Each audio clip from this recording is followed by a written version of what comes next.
Yeah, let's get it going. Hold on.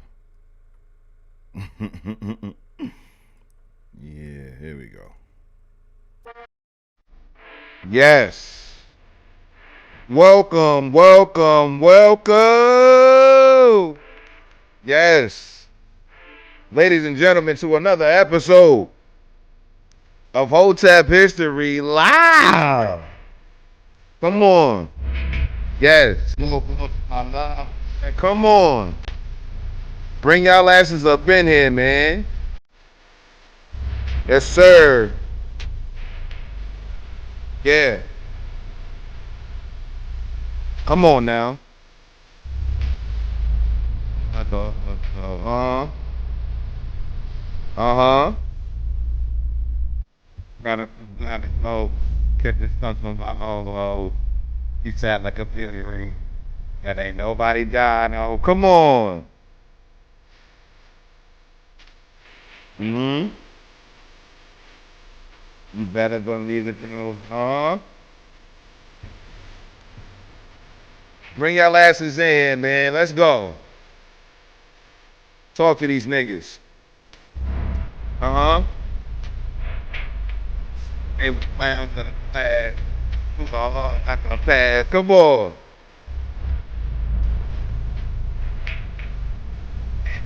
I said, I'm looking at the niggas, so they said, and then, yeah, don't watch the back. I'm not this for the man. But do not go lay that because, uh, come on. Girl, you pick the new vintage now. Come on, bring your asses in here, man. Yeah. How y'all doing? We made it. We made it to the end of the week. Another one in the bag. How'd you do this week? Come on. I do my Bible. Hey, I don't have nothing to prove, man. It's just a little stuff. What's wrong with that? Come on.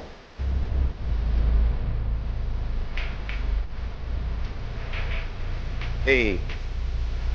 I didn't know other things to think of ways that they could take it from it. That's the doctor said that they did motherfuckers. Gotta at least be prepared to hustle. But I gotta know I gotta catch you gonna run it for like, yeah. Come on. Yes. Welcome, welcome, welcome. Hey. Uh-oh, come on. That like a penalty. But ain't nobody died on. Come on. Hey. What's going on, chat? What's going on, chat? Did you miss me? Come on. Hey. Talk to me, talk to me, talk to me.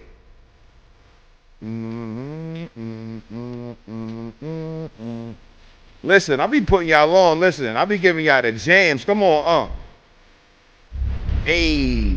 Shit like a. Uh huh.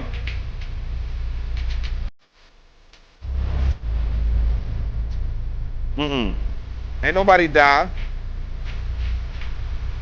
Hey.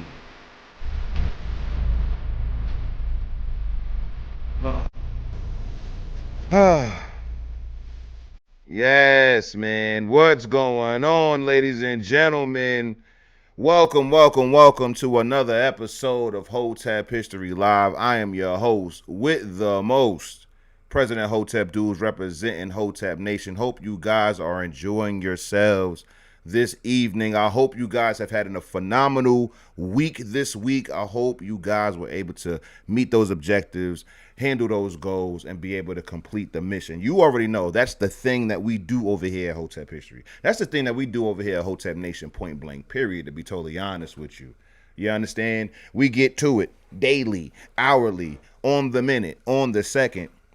We live, so we can live. We live so we can live. Point blank, period. So I want to make sure you guys have been productive this week. I missed you guys. I'm not going to hold you. I love doing this streaming shit. Not gonna lie. I really do. You guys really, you come out to the shows, you rock with what I be doing, what I be saying. A lot of people hit me up in like DMs and stuff like that and tell me how much they appreciate the work that I do and they want me to keep going. And some people even try to throw me ideas and stuff like that. Listen, man, I want you guys to be able to engage in the community. I want you guys to be a part of it. And that is the reason why I tell you guys to come on over to the Patreon. Come on over to the Patreon. It's a whole different world over there. It's nothing but this type of stuff that we talk about day in and day out. There's going to be a lot more live streams coming to Patreon. There's going to be a lot more content being dropped on Patreon. That is where 100% of the Hotep history content will live.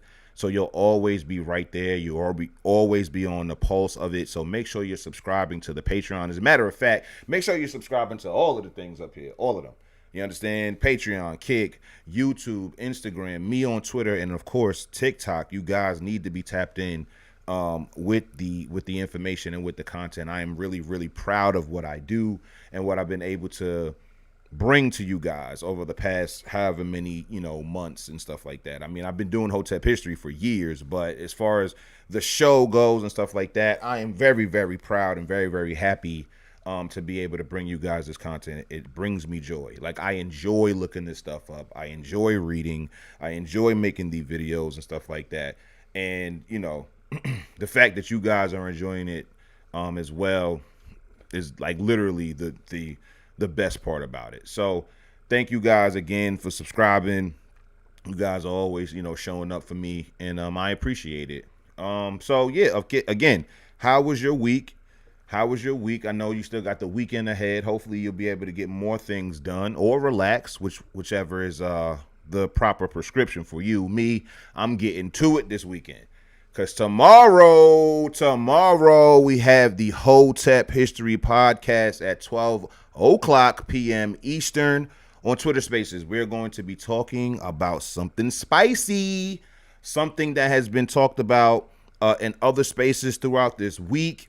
I believe that it's a hot button issue. I think it's very, very prevalent in Black American spaces. And that is, ladies and gentlemen, talking about the breaking up of the Black American nuclear family. That is something that has really, really, really ravaged our community over the past several decades, starting in the late 60s, really, but early 70s for real, and going to the 80s and 90s, of course.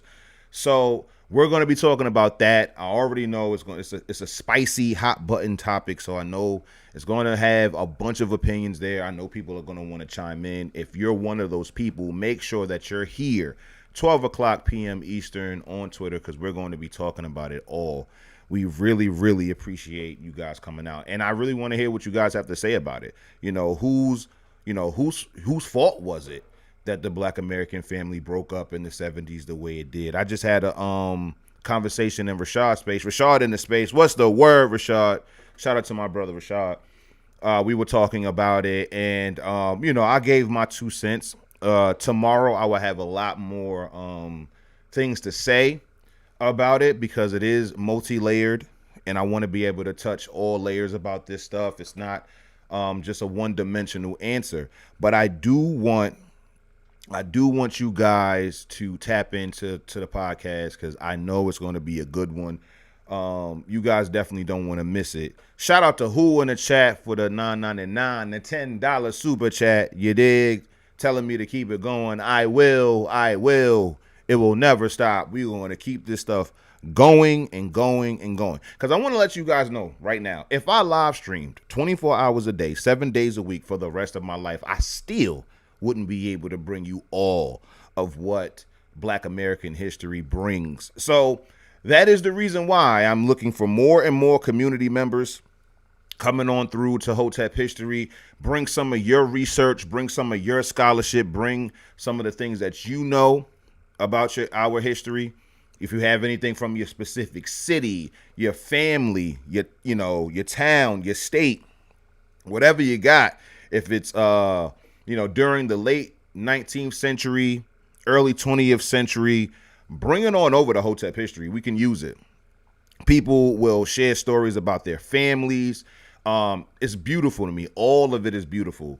So many different people that I've come in contact with just from the timeline alone will tell me about how their father, owned this business, and he was one of the only black business owners in this particular area, and he was able to meet the mayor. Or, a young lady would tell me about her aunt who was a famous dressmaker in her community and stuff like that. All of those stories are extremely important to the Black American zeitgeist. I truly believe us getting away from our history, our ancestors, not only in a social way, spiritual way, but also academically, also intellectually, us, breaking away from the old norms of our ancestors in the name of what was considered progress, of being progressive, has done us in a major way. So you guys sharing the stories of your grannies, your great grannies, your town, and all of this other stuff is extremely important to modern day Black Americans. You have to know. Whenever you guys hear a bunch of people talking about, Black people are only people that insert negative thing, or white people do it that, insert positive thing. What you got to understand is, while you are over there depressed and feeling pity and sad about your history, everybody else is celebrating theirs. When it's outside of the vapid, superficial things that people like to be, fans of in the name of February and stuff like that, there's real history, there's real scholarship, there's real intellectualism, there's real ingenuity, there's real innovation, there's real inventation. There's so many deep things, you feel me, that are going on in Black America throughout our history, and you just don't know anything about it. You don't know about Dr. James Steele, okay? You don't know about Monroe Nathan work. You don't know about all of the different people that came before you that did legendary and amazing works. And it's almost, I would say, on purpose. It's deliberate. They want you guys away from your ancestors. They want you guys separated from your past. And so they can insert whatever narrative they want about your past. And as we've seen over the past 6 to 7 decades with outsiders telling us about what our history was, what it meant for this, and the reason why we did all of these different things. And it's coming from people who didn't even live amongst our ancestors, let alone the ancestors themselves. So it's our job, okay, to research the ancestors, study the ancestors. You'll hear me say, outside of me talking about the title of the show or the title of my brand, that I don't just study history, I study the ancestors, okay? Individuals in many different cases who are able to espouse different things, do different things, and actually affect change amongst other people. These were dynamic people. These were powerful people. These were people of influence. So when we're talking about the influencer class, when we're talking about people being able to affect change amongst people today, you feel me? There are so many ancestors that people could learn from in positions of power today. And not just the ones they've been told through either pop culture or public schools. No, it's deeper than Malcolm X, okay? It's deeper than Martin Luther King. It's deeper than Rosa Parks. It is. While all of those people absolutely existed as far as Black American history goes, it goes so much deeper than that. It's no different than people 100 years from now relegating our entire history while we were alive to the Jay-Z's and Obamas. It's like, yeah, they existed, but there was also Hotep History. There was also, GovTechCon. There was also all of the, Black Guns Matter and in the X School for Boys. Like, there are so many things going on right now that 100 years from now won't be highlighted in the mainstream or in public schools. So it's our job to not only study our history, but keep that energy going as it pertains to the Black American private citizens who were actually kicking shit up out here, who are actually making change out here, and then influence the influencers. Okay, influence the influencers and letting them know where their place is in society as well, and holding them to a particular standard and not the other way around. Okay, or not just the other way around. That's the reason why I encourage community. That's the reason why I encourage you guys to hop in the comments and talk to me. That's the reason why I encourage you guys to not blindly just agree or follow everything that I say. You watch me on this show research in real time. So it's not like I'm ever making anything up. However, there's always more to the story. There's always more history to learn. There's always new things to uncover and discover as it pertains to the ancestors. And you guys need to be on it. If you guys are fans of this channel, if you guys are fans of my work, you definitely want to get in on this dig. It's no different than mining for gold. When I'm going through these archives and I'm going through all of these volumes and volumes of books and pamphlets and brochures and poems and literature and all of this other stuff, there's so much that I'm skipping over that I have to. As one human being, I can't click every link. You feel me? So when it comes down to this, I want you guys to look at this stuff like it's really like, mining for gold. You're digging for gold. When I'm in those archives and I'm looking for one particular subject matter, and then I scroll over on the newspaper and I see it's a whole different story that had nothing to do with what I was searching for, but it was still prominent in that time. We learned just by happenstance that Sarah Rector got $121,000 refund from the government. We were looking for something completely different, but we found that out about Sarah Rector. So it's like this was in the early 20th century. There is so much out there, chat, that I want you guys to know that, I will never be able to uncover it all. I will never be able to discover it all. And that's one of the greatest parts about my mission, that I'll never run out of things to learn. I'll never run out of things to, uncover. So I implore all of you guys, start digging. Start asking. I always tell y'all all the time, talk to your grannies. Hashtag talk to your grannies. I tell y'all that all of the time. It's extremely important that you're tapping in with your folks. It's extremely important to make sure that you guys are tapping in with your own ancestry and your own lineage. My man Rashid, let's look like my man Talent up. Beautiful tweet from him. Let me look it up. My shit be a little laggy. Give me a second. My brother Talent. Here you go. He make sure you follow my brother Talent. Shout out to my brother. He posted something super dope. And I would love to actually read it my damn self. Just to being the historian that I am. Where is it? Did he delete it? Or did he just post that much? Hold on, let me see. Probably just post that much. Oh man, I think he deleted it. Oh, nope, here it is. He just posted that much. Here it is. Right here. One of the most beautiful tweets I've ever seen. I had to like it. I should have just went through my likes. But here we go. The genealogy of the Little Johns. So my man's last name, Rashid's last name is Little John. He's a public figure. I'm not doxing him or anything like that. I mean, obviously not. He's posted his whole last name. The genealogy of the Little Johns, descendants of Betsy, Mesh, and Gilly Littlejohn, 1685 to 1993. This is quite literally one of the most beautiful things that I've seen on this app, bar none. 1685. The 17th century, you can trace his family back to the 17th century. Do you know how dope that is? And then have it, in a book, along with some maps that I'm sure has something to do with it. I would love to read this. Just over the strength, like, I only know one of these people in this book. I have no relation, more than likely, to these people. But the fact that his entire family's genealogy can be, looked at in one place is one of the illest things that you can ever have. Illest things that you could ever have as a person.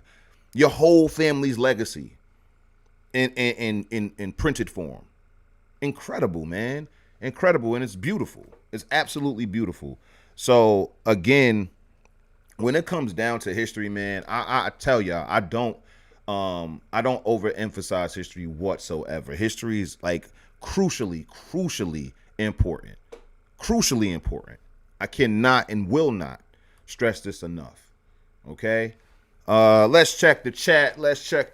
What we got? My man Rashad said, put your cup in the air tonight, y'all. That's what I'm talking about, Rashad. That's what I'm talking about. We getting to it tonight. Let's see. A cat says, Hotep and Black Power, and then she got her cup. All right, that's what I'm talking about. You feel me? Rashad looking out for me. Make sure y'all like and share the stream. That's a fact. Make sure you like and share the stream. Excuse me. My man Sammy in the chat. My man is in the chat. We needed Sammy. We was doing a lot of figures, a lot of numbers. Sammy, if you guys don't know, is my adjusted for inflation. He's my inflation adjuster. Anytime we dealing with a dollar amount in relation to the past, my man is gonna come through with the figures. Most times I don't even have to ask him. I just be so hyped to ask him because I know my man Sammy is right there. He gonna get those numbers right into the chat. Okay, so absolutely. What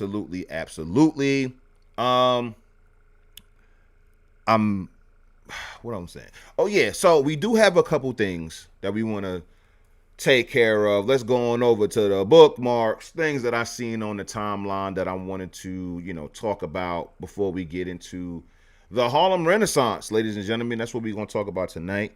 There won't be, unfortunately, a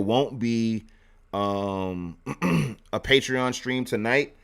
I have other business to attend to this evening. So don't worry though. We're gonna pull right back up on Sunday. That's what I'm thinking. I'm thinking about doing a stream on Sunday and just chopping it up with you guys so that be able to just talk about whatever. I don't have anything set just yet. But we'll definitely be able to chop it up on Patreon. So make sure you guys subscribe. But no, there will not be a Patreon stream tonight, as I have previous engagements. You dig? So let's get into some of the things that I seen on the timeline. Let's start with this. I seen it, and I was like, let's address it. See, I don't usually I'm talking about the ops. You feel me? I like to highlight what I like instead of putting shine on things that I don't. But sometimes you got to be able to, let motherfuckers know where you stand ideologically. You dig? And this video pretty much is a lot of the shit that I be talking about when it comes down to Black American history. So let's get into this. This is Myron. I don't know if you guys know who Myron Gaines is. I'm more than sure that you do. So let's listen. Let me ask you this then. Would have happened. If that racism is so bad, why is it that black people actually did better during the Jim Crow era? They had their own businesses. They were making more money. I'll tell you why, because the nuclear family. So when black people were the most oppressed and had the least rights and the least civil liberties, they actually did better. What's going on?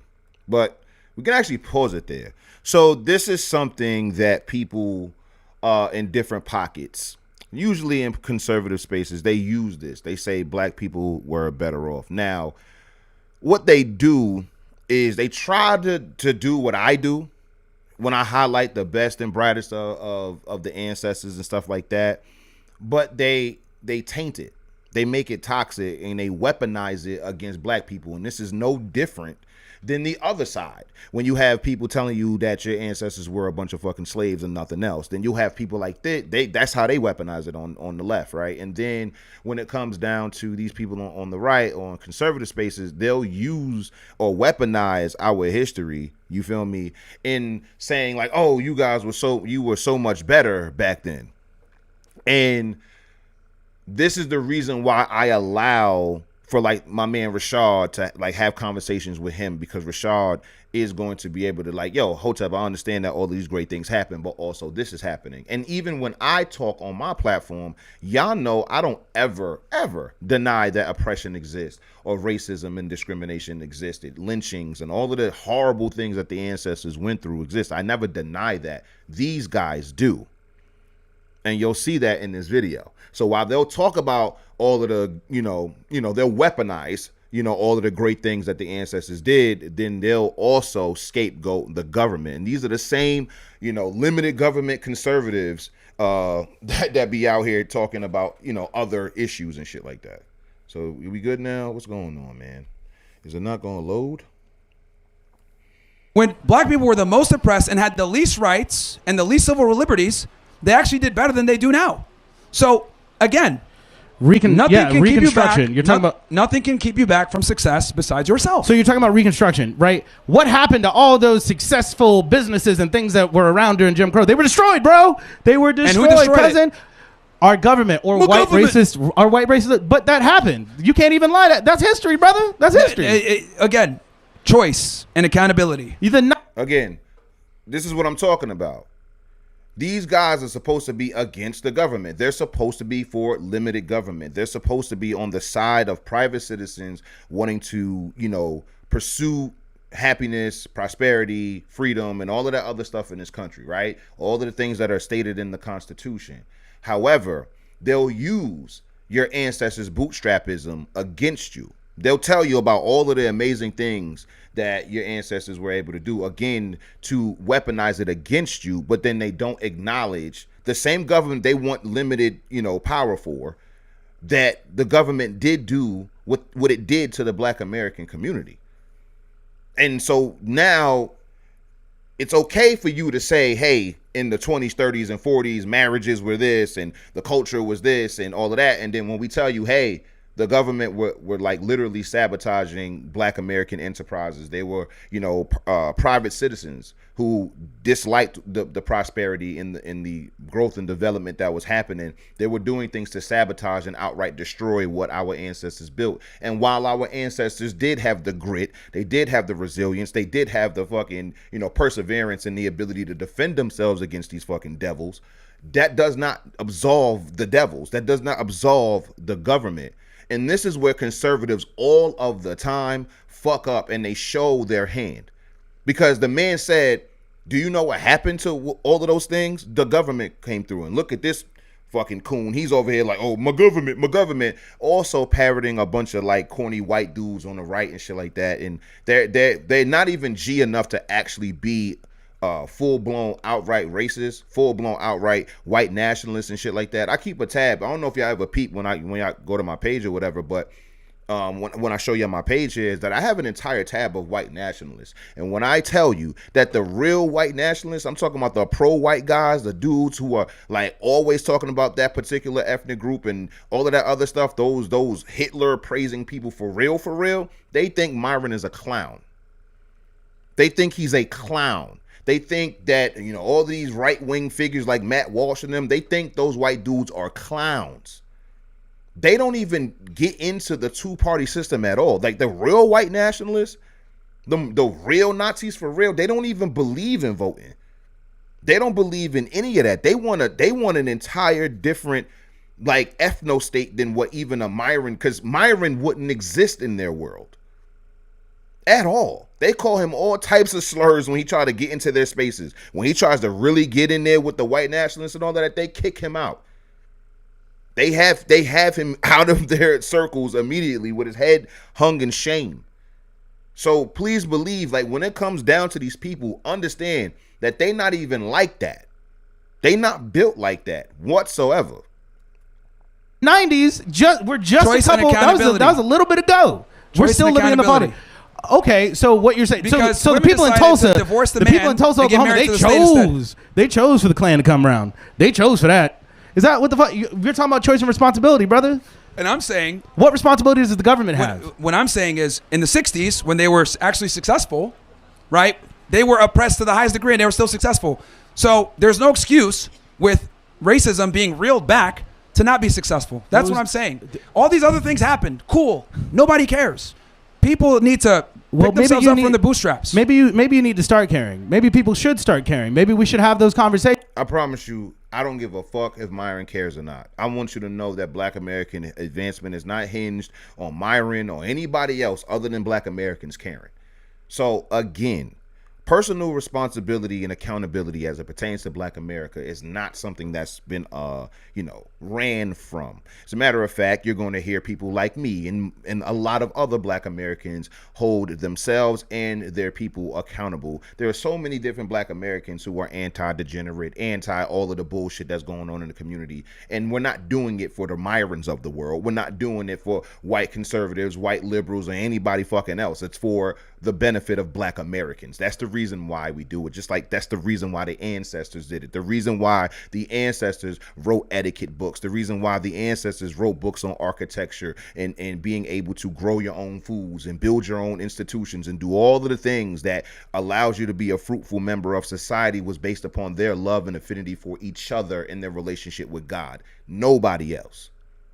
Nobody else. The fact that they realize and acknowledge that we have to walk this earth alongside other people that are not Black American. Yes, being civil, understanding that you need to protect yourself. On Wednesday, we went and read an article where the Black man said this is what the Negro must do. And when it came down to civility, he said that the Negro must be respectful and make sure that they, walking around with a level of integrity and dignity and making sure that you're showing respect to anybody that you come in contact with. And then he also said that you need to immediately buy a double-barrel shotgun. A double-barrel shotgun, and making sure that you are renovating your home, protecting and fortifying your home, and making sure that in the event that somebody comes to attack you, you send them to hell. That was another prescription that the ancestors had for one another. So again, accountability is not lost here. Okay. However, when it comes down to people actually having this conversation, this is the reason why we're actually going to talk about it on the podcast tomorrow at 12. Make sure you're there. Is debunking, not saying that things are not necessarily true. Crime rates are what they are, literacy rates are what they are. All of the things that are bad in Black America are true, 100%. But we're not going to act like this was some wholly self-inflicted disease that happened, because you don't go from doing all of the things that you're weaponizing here with, the Myrons and shit like that are using to weaponize against Black Americans, and then just fucking poof, out of fucking nowhere, Black Americans wake up one day and don't want to continue to progress and develop and be able to advance themselves the way they've been doing for the past century before.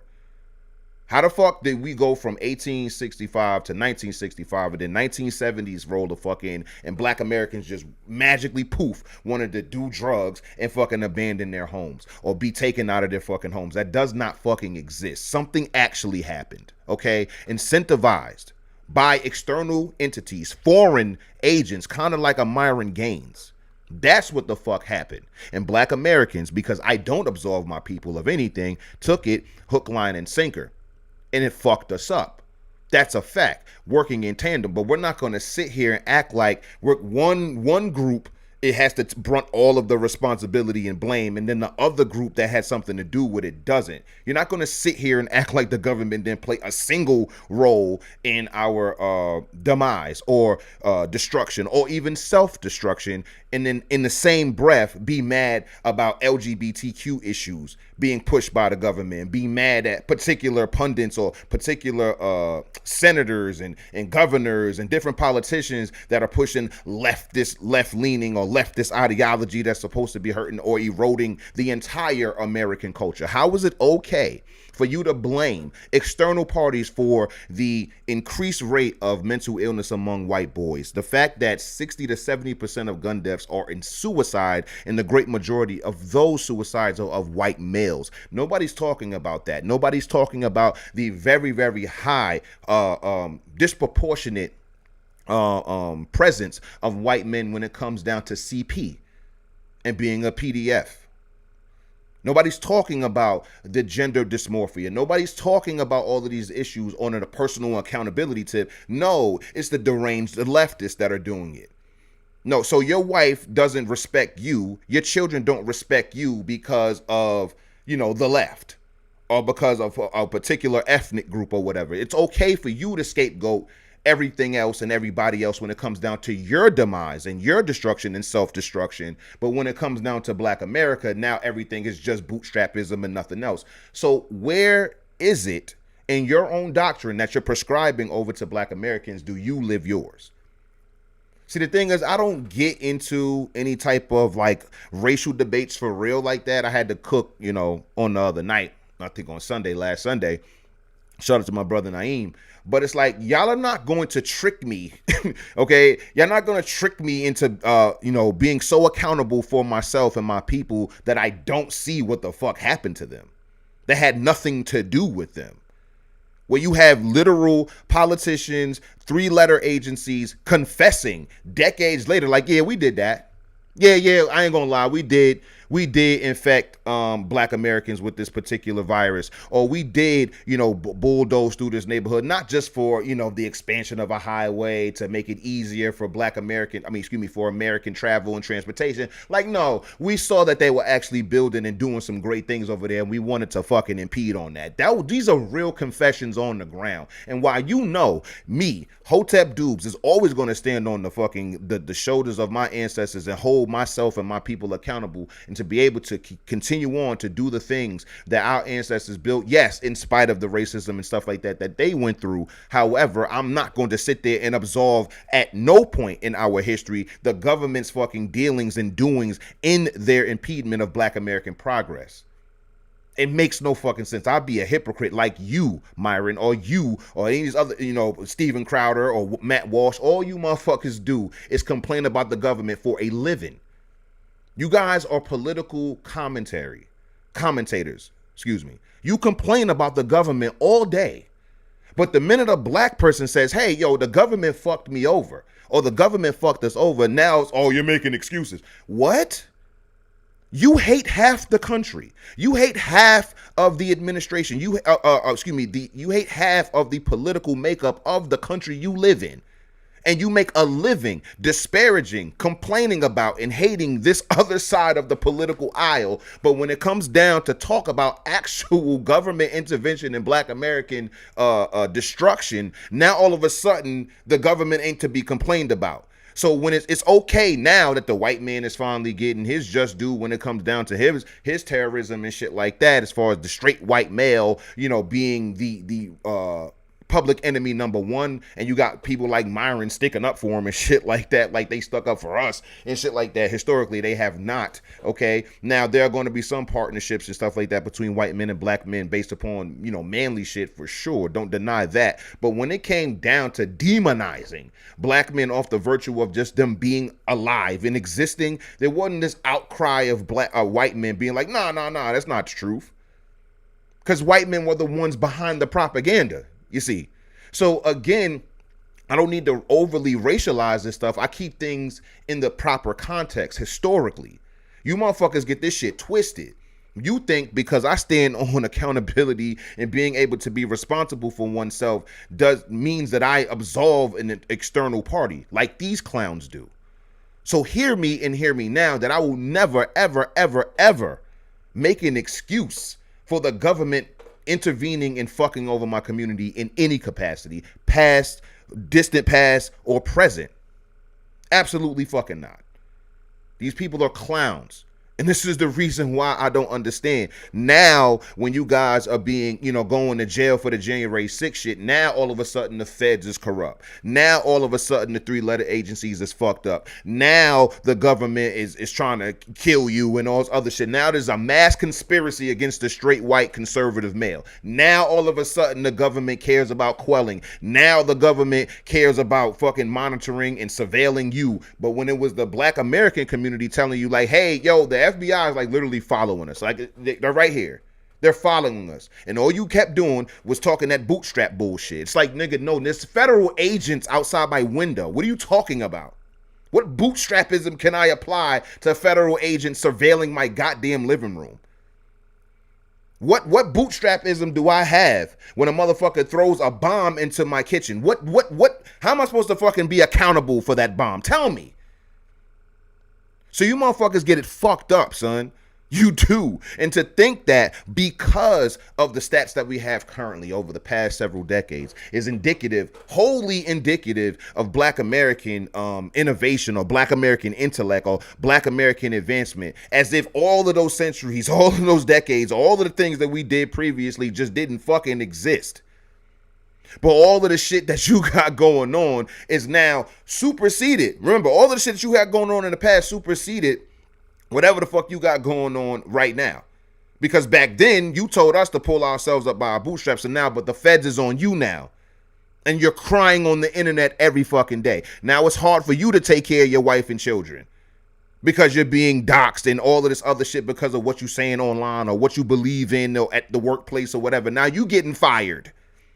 Now you getting fired from your job. Now you going through hell based upon conservative straight white males being this some type of, public enemy number one. Nigga, this is what the black men sitting right next to you, standing right next to you was going through for centuries, for decades. And you could have stood in. You could have stood in the gap, at least fucking understood and how to deal with this shit. How to deal with it, but you didn't. You cry like a bitch all of the time. And now it's the ethnic group. The ethnic group. It's the small hats. It's all of them. It's a big conspiracy to tear down the white family. So there's a conspiracy to break down your family, to, infuse LGBT things nefariously inside schools and to indoctrinate your children. But you don't think that there was any type of nefarious governmental interventions to do the same thing to black people historically, coming off the backs of them being fucking free labor in this country? You don't think there's any connection? It's just out of nowhere because conservatism is now, running the show, that they just want to overthrow the government and throw the Christian straight white male in the trash. Are you fucking dumb?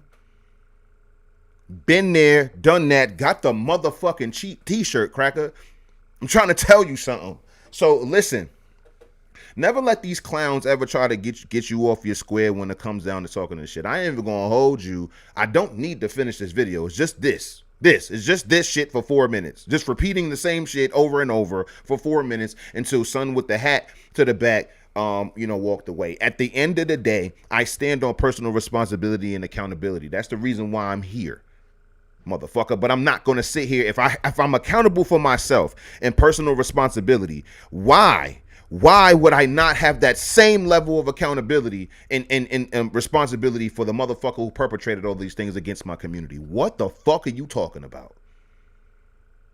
See, motherfuckers talk that accountability shit and bootstrap shit on one party and not the other.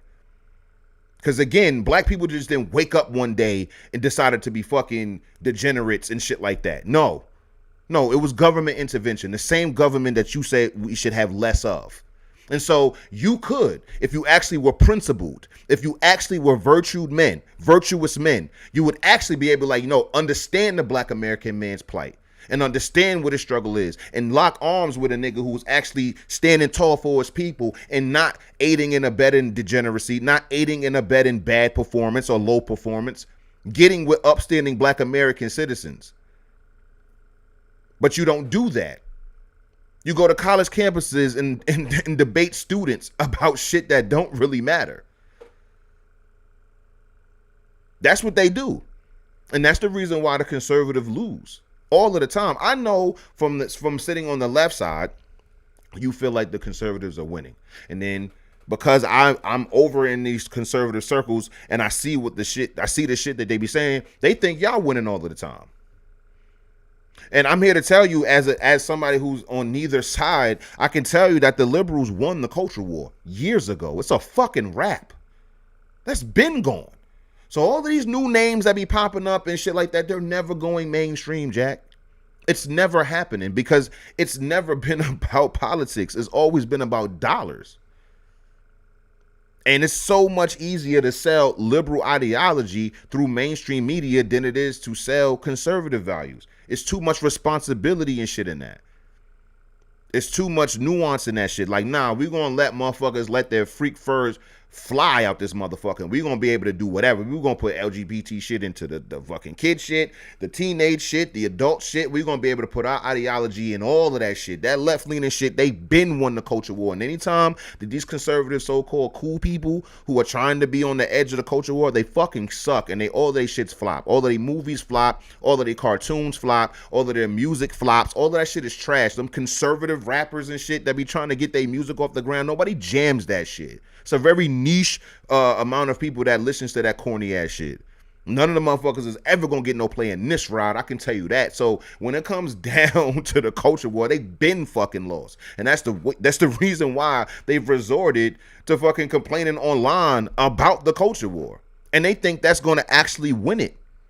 No.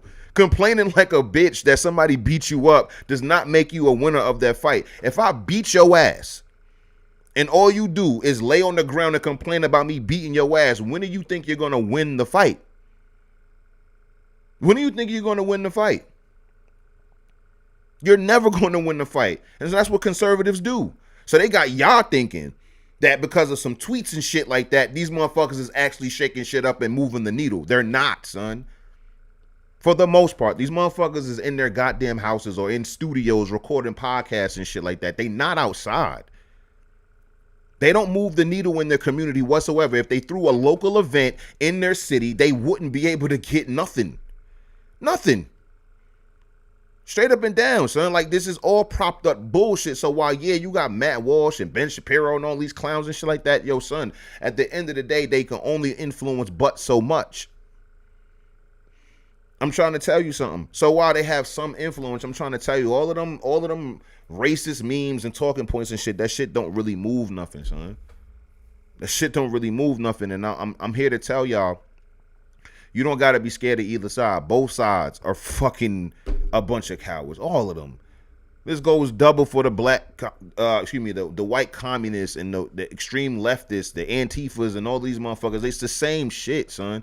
They can terrorize a neighborhood. They can spray paint some shit, bro. Like, it's like when it comes down to real power, I'm not seeing it. I'm just seeing a bunch of people running around like chickens with their head cut off, son. It's not organized. It's not even organized chaos. It's just chaos. It's a bunch of bullshit. It's a bunch of misdirection. Motherfuckers don't even know what they actually want out here. Conservatives swear they want limited government, but then want to silence a motherfucking leftist with the government, via the government, when they say some shit that they don't like. The leftists swear they want this shit to be a free loving utopia, but the minute somebody don't say the shit that they believe in, now all of a sudden you phobic and in the ist.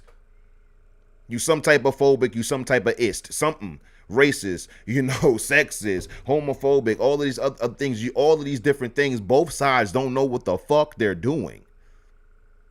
Neither side. This is why I be trying to tell y'all get caught up in all of this party pimping. I don't fall for the pimping because I don't believe either side at all. I stand on common sense and truth. So if one side says something that's baked in common sense and truth, right on. I agree. If somebody on the other side says some shit with common sense and truth, then I'm with you. But I don't give a fuck about these parties. I don't give a fuck about being clicked up with any of these bum ass people. I'm Hotep. That's all I need to be. That's all I need to be. I don't need to be in fellowship with none of these people. Why? I don't need to track down a bunch of trolls online and shit like that. I don't need to do any of that. These motherfuckers don't make anything happen, son. They don't. They don't at all. There are a bunch of cowards sitting behind their motherfucking keyboard saying whatever comes to mind that's going to get them enough money to get paid. That's it. These people don't have a soul. These people barely have a fucking brain. They're like fucking tape recorders. They have a bunch of pre-recorded bullshit that's stored in their goddamn mind, and they just press play depending on the stimuli. That's it. Depending on the person that they're talking to, they're going to click a fucking play button in their brain, say that pre-recorded bullshit, and then wait for more stimuli to come. That's it. These people don't even fucking exist for real. They're not even people. I'm trying to tell you something. So I don't fall for the pimping. You're not going to rage bait me into, fucking hating you or any of that shit. Like, nah. I'm calling it like I see it. These people are a bunch of bums. These people are a bunch of bums, dog. Like, that's it. That's it and that's all. No motion for real. No actual, like, there's no motion. This is a bunch of people, the blonde leading the blonde, bro. Like, on some old head Denzel shit, like, where are you leading them to? What is this actually going to, what's the logical conclusion to this shit? If you actually had the influence of all of these millions of people and shit like that, where exactly are you going to take them? See, if 1 million people right now were to tune into this live stream, I know exactly what to say to y'all. I know exactly what to say to y'all. Black America, America, period. But I'm talking to Black America, right? Black America, we need to bring God first. We can go right here. We can go right here. Cause I don't even got to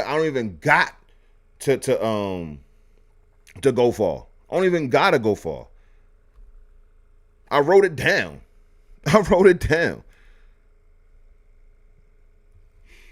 Internet acting wacky. But yeah, I wrote it down. Black America, if 1 million Black Americans right now were to be tuning in to me, I know exactly what to say to them. Right here. Boom. Black America, we need to get back to the Black American ancestral ethos. That's point blank, period. Keeping God first, which will be our moral grounding. Families right second, which is our social grounding. Self-sufficiency, making sure that we're relying on ourselves and each other more than anybody else. Okay. Enterprising right after that, which is the economic grounding. Okay. And then self-interest when it comes down to our political grounding. That's it. That is the prescription right there. 5 easy steps to be able to get Black America right back on track. Period. It's simple, and I know people don't like simple. They don't like simplicity these days. When it comes down to 2025 and the way motherfuckers like to convolute things and try to make things intersectional and all this other shit, it's like, yo, listen, no, we don't got to split these many hairs when it comes down to Black American advancement. Because if you're Black American, you're included. Black American men, Black American women, Black American children. Your sexual orientation, how you view the fucking world, your religion, and all of that other stuff, that shit comes second. I got you. So whatever God you believe in, keep that God first. Whatever family you have that shit second to you. Okay? Whatever you want to eat, whatever you want to wear, however you want to live, make sure that you can provide that shit for yourself, however you want to do it. Okay? When it comes down to if you want to make money or not, but if you want to make money, yes, you should be looking at enterprising with the next man or the next woman to make sure that you guys are building up. You want to make sure that you're actually G'ing up together, because that makes it much easier, okay? Much easier. If you and I go into business together, it's going to be much easier than if I were to go to business for myself. Okay, whether it be a symbiotic relationship between me actually being the entrepreneur and you the investor, or you the customer, but my dedicated customer, or you and I actually being the business owners and then going out to seek more investors and customers. However it works out, that's what it's going to be. And then however you want to do, however you view your politics, okay, make sure that your politics is rooted in what the fuck is actually going to help you. That's it. And then in the midst of all of that, you will have found your tribe. You have been able to build with your tribe, i.e. like me in Hotep Nation, right? You will have found your people and be able to bring all of these things together. And I can tell you that's exactly what we're doing. Emphatically. And I'm telling you, it works. There are more married people at HotepCon than not. There are more people who go to church at HotepCon than not. There are people who are self-sufficient, growing their own foods, being able to make their own clothes, knowing how to build shelters, knowing how to shoot, knowing how to, hunt for their food. You're going to see a lot more of that than not in Hotep Nation, at HotepCon. Enterprising. Are you kidding me? You shitting me? Enterprising? Please. Look at my guys. Shout out to my man HJ. 2,000 people going on in the live. If you go to his live, you see all of the different businesses that we have with each other. And you know we voting for self-interest over here. So again, all of these things are doable. All of these things are doable. They're not impossible whatsoever. And I encourage everybody under the sound of my voice, whether it's 10 or 10 million, get to it. Get back to the ancestral Black American ethos. And the more people that do it, the more people that'll do it. Period. That's what the ancestors did. Okay, there wasn't some huge ass, governments who push for Black American advancement. We got it based upon what we did. I told the story. It's going to be in the upcoming Patreon video. That's one of the reasons why I'm not doing a Patreon tonight, because I still have to get that video out for you guys. And so I just want to burn the midnight oil on that to be able to get you guys some good content. But Joseph H. Jackson created a reverend, by the way, president of the NBC, National Baptist Convention, he had a movement called the Urge the Congress movement, where in 1957, this group was able to literally urge Congress to pass the Civil Rights Bill of 1957. That's on the ground. That's on the ground, making governmental change. You see how we change the government? You see how we change the laws? You see how we are proactive in all of those things? That's what it's all about. That's what it's always going to be about. Always. So again, when you're interfacing with motherfuckers like Myrons, these bad faith actors and all this other shit, fuck them. If you have the wherewithal, if you got the gift of gab, if you have the debate style to be able to cook them.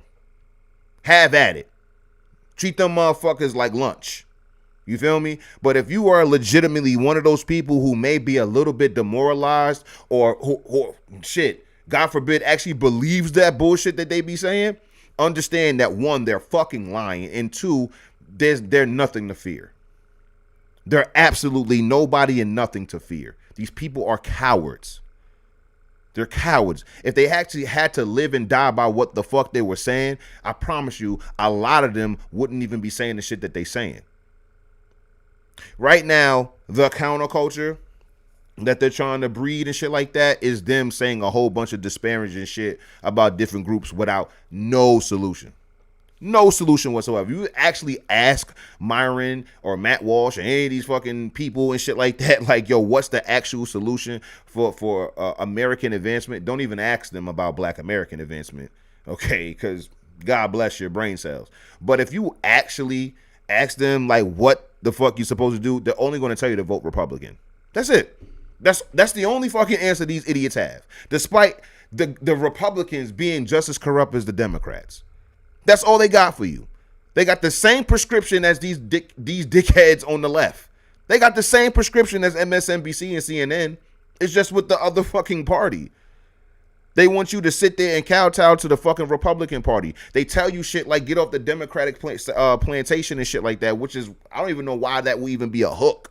Why would that even be something that you would think of saying? That's some bullshit. That's mad insulting. But they say shit like get off the Democrat plantation. You feel me? And then, all right, cool, fuck. I don't fuck with the Democrats no more because of you. Now what? Well, obviously just vote Republican.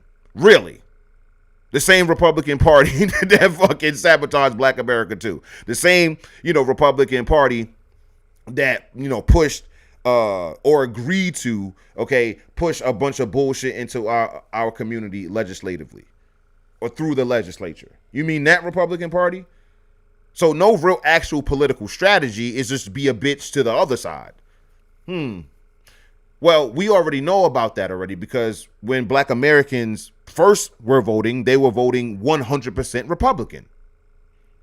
All throughout the late 19th century, obviously through Reconstruction and shit like that, Black Americans were staunch Republicans. You couldn't buy a Democrat Black American during those times at all. It would be fucking political. It wouldn't make any sense. This is the party of slavery. This is the party of KKK. You know, all of the shit that these modern day conservatives like to tell you about how racist the Democrat Party was in the 19th century. They were the party of slavery and the KKK and all that other shit. That's absolutely true. But you know what the fuck happened? Republicans was like, oh, we can rely on niggas. We can rely on niggas. It's cool. We don't got to make sure we got any programs for them. We don't got to make sure that we are actually holding it down for Black Americans. These motherfuckers ain't ever going to vote Democrat. We got them hook, line, and sinker. We got them in the bag. We don't have to do anything anymore. We freed them from slavery.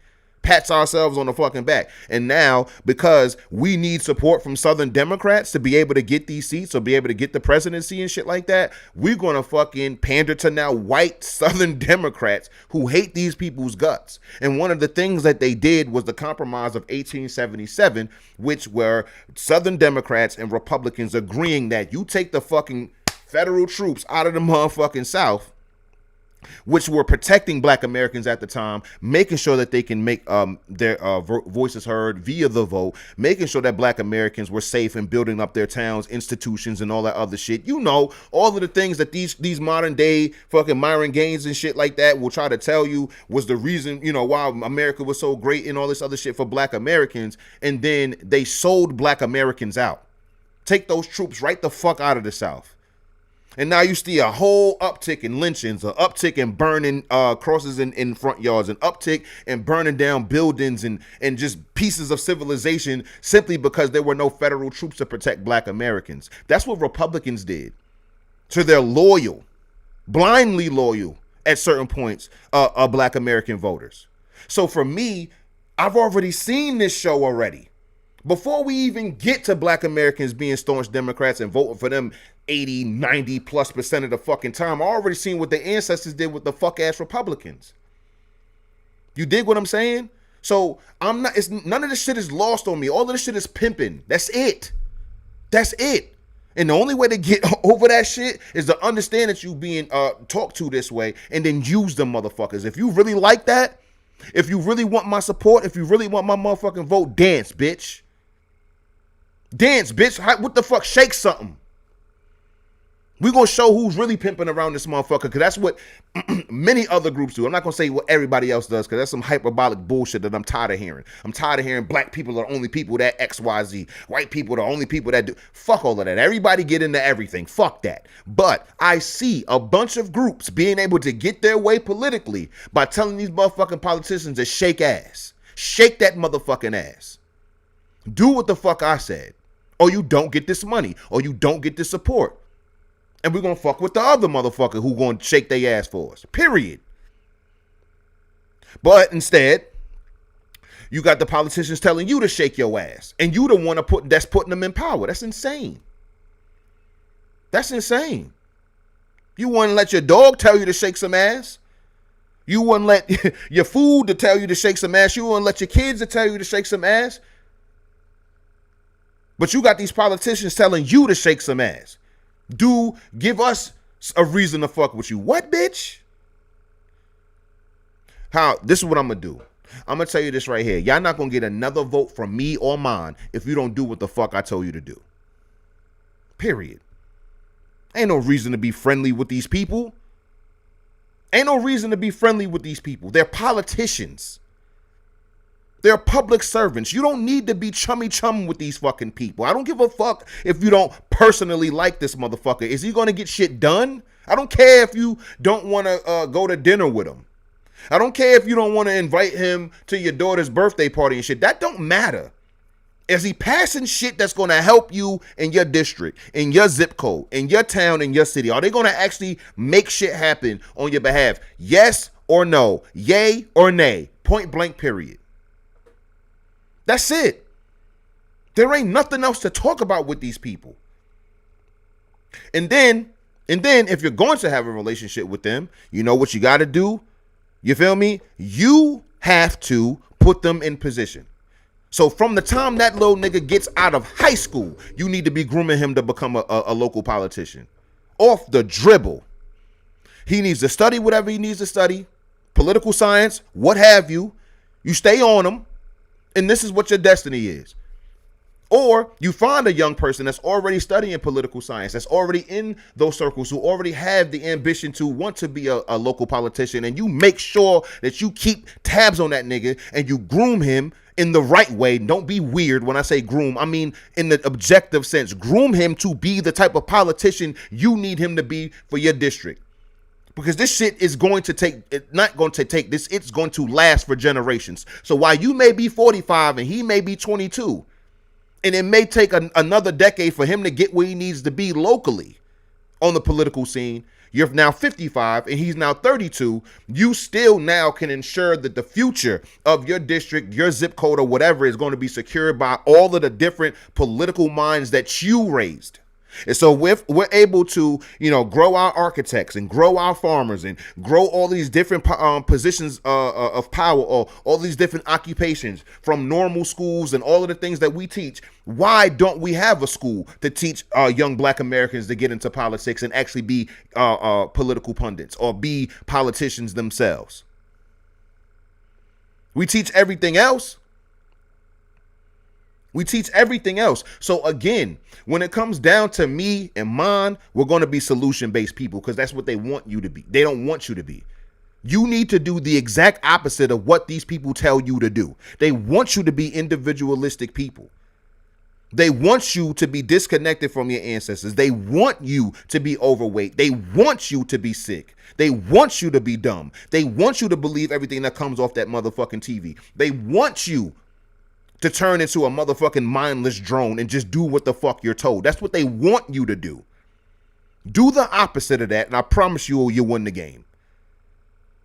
The American game of success has largely been the same. Okay? Do the opposite of what the motherfuckers tell you to do, and you'll prosper. The food pyramid, do the opposite of that shit. Do the opposite. The only thing that you shouldn't do the opposite of is the law, because you can get your ass jammed up and sent to jail or prison. But everything else, going into massive debt because you don't know what the fuck you want to do with your life and going to college and shit, like, don't do that shit. Don't do that. Don't go into tens of thousands, hundreds of thousands of dollars in debt for a degree that's not going to actually garner anything for you. Don't do that shit. Don't overeat. Don't be so fucking mean. Don't be so fucking negative. Don't do any of the shit that they prescribe you to do. And I promise you, you'll win at life. That's the game, ladies and gentlemen. The game is to find out how to win. And how you win is stop listening to the game master. The game master is trying to get you to keep losing at the game because that's how they win. It's the casino, baby. It's the casino. That's what they want. They don't want you to take your winnings and leave the casino. No, they want you to gamble your winnings back so they can get their money back. Nigga, you got to hit your lick and get the fuck out of there. That's what they tell you not to do that. They tell you to fucking do all of the things that is going to help them win the game. And now you in your fucking lonely ass apartment, depressed, overweight, have no direction, addicted to whatever vice or vice is, and they won. Because they know that you spending most of your money on food and vices, so whoever sells the foods and vices are getting paid. And I don't give a fuck how you think about your weed man or your coke dealer, whatever. Whoever sold those drugs to him, who sold that drugs to him, who sold that drugs to him, is winning bigly. The motherfuckers who own all the McDonald's and franchises and shit like that, they're winning. Those motherfuckers are winning the game at your expense. They want you to be in that state, son. I'm trying to tell y'all something. Y'all didn't know y'all was going to get this shit, huh? Yeah. Yeah, this ain't rage bait. This ain't me being triggered by Myron or no shit like that. This is me giving y'all the gospel, nigga. This is the God's honest truth. I really want y'all to win, so I'm going to tell y'all exactly what to do. And that's the reason why I stand in what I stand in when it comes to the ancestors, because the minute the ancestors were able to get a leg up, get some success, these motherfuckers immediately, yo, this is what I did. Yo, I went to this school. I studied these classes. I did this. I aced this. I did that. I did this. I got married. I started saving my money. I started growing this. These niggas clued you in immediately on what they did. They ain't gatekeep shit. They didn't gatekeep shit. As soon as they got their bread, son, as soon as they got their money, as soon as they got success, yo, let me build a school. Yo, let me write a book. Yo, let me create a newspaper. Yo, let me do something to clue my niggas in on what the fuck it is to win out here, because I know a lot of us are losing. I know it's a large sector of us that are not winning. You feel me? This is what I'm talking about. At the end of the day, son, you have to understand the importance of actually digging into the archives, because that's exactly what the ancestors were doing, yo. That's why I'm proud the way I'm proud about my ancestors and the ancestors. The minute these motherfuckers got any type of success, yo, this is what I did. We went over a book written in 1920 of a woman named Rosetta Dunnigan, and she told us how to succeed. That's the title of the fucking book, yo. This is how you succeed. Real deal. So when motherfuckers get to talking to you about your ancestors' bootstrapism and holding themselves accountable and holding each other accountable and shit like that, understand that shit was rooted in love first. That shit was rooted in God first. That's what that shit was rooted in. And because it was rooted in that, that's why I can speak as stern as that I speak. So when I say the Negro must XYZ, understand that I'm doing it. How about that? Ain't no hypocrites in the books. Ain't no hypocrites. Ain't none of that shit. When motherfuckers be like, oh, Martin Luther King was cheating and all of that other shit, you ain't got to worry about that shit when it came to the ancestors. You don't. If a motherfucker told you to raise your kids under the divine command of God, trust and believe that's what he did with his wife and children. When a motherfucker tell you about getting up every day and working for the greater good of himself and his family, that's what the fuck he did, and is documented and corroborated by thousands, if not hundreds of people in their locality. Point blank, son. This is the reason why I'm Black American the way I am. I'm Black American different than a lot of people. I understand that. But I don't Black American no different than anybody that I read about 100 years ago, 150 years ago, 200 years ago. This is all second nature shit. All second nature shit. I get all of this bravado, arrogance, confidence, and all of that shit, not only from my own day-to-day, accomplishments and achievements, but from what the ancestors told me directly. They told me personally. When I open up them books, they talking to me. When I'm reading them newspapers, they talking to me. They wrote that shit for me. That's why I'm reading it. That shit didn't burn up in the ether of time. No, that shit is documented and digitized for me to read. For you to read. They talking to you if you'd listen. That's just what it is. I ain't even gonna hold y'all. My Patreon subscribers kind of, I was like, damn, they want to learn about the Harlem Renaissance and shit. And that's cool, but like the other options I gave, I thought we was gonna get into that, but it's cool. You feel me? But I just want y'all to know, son, the reason why I got the pride that I have and shit, because I actually read. 95% of the history books that I read are written by people that look like this. Look like these people. Right here. That's who I get my information from. Okay? They look like this. I'm not sitting here getting this is the reason why I tell y'all to read primary sources. Because when you start reading secondary and tertiary sources, you get so far away from the ancestors. Like even in that, this is a microcosm of getting away from the ancestors. I'm sitting there reading directly words that these people wrote. These people wrote. You reading the words of another motherfucker who might have read the words that these people wrote. And then and most times, and a lot of times, you reading the words of a motherfucker who read the words of another motherfucker who may or may not even have read the primary source, but just read some overview, some shit that happened back then, and then told the person that told you. You so far removed from your ancestors, it's not even funny. The predominance of the books that I read were published before 1965. The predominance. I ain't gonna lie to you, it get a little boring to me. It get a little boring. Start seeing some of the same things and things that, are shrouded in cultural Marxism and shit like that. You start reading books from the 80s, and now don't get me wrong, there are great Black American books throughout all of time, including the 70s, 80s, 90s, 2000s, 2010s, and yes, this current decade, for sure. But when it comes down to the studying of history and shit like that, I like to go back. I think the main thing that secondary sources are supposed to be good for is to add context to primary sources. That is the reason why I don't overly disparage secondary sources, because I do think they have a place, you know what I'm saying, and they're important to research. Because there'll be certain things, if I'm going super primary, right? And I'm reading the book of one person. That one person's perspective is only going to be from that one person. This is somebody that lives in his same town that may have a different perspective about those events or what's going on. You dig what I'm saying? So what secondary sources can do is compile different viewpoints of that time and be able to put it in one place. And that's the reason why I do appreciate secondary sources who have a full list of the primary sources that they got it from. Because all I'm going to do is just, copy paste, and go get those books myself. So now that I got the secondary source, but then I also have the list of primary sources that they have in my library as well. And I can refer to those texts because even when you're talking about secondary sources, you're not about to put the entire book in your secondary source. No, there's going to be so many different excerpts and chapters and things like that in that primary source that you didn't get to in your secondary source. That you didn't get to.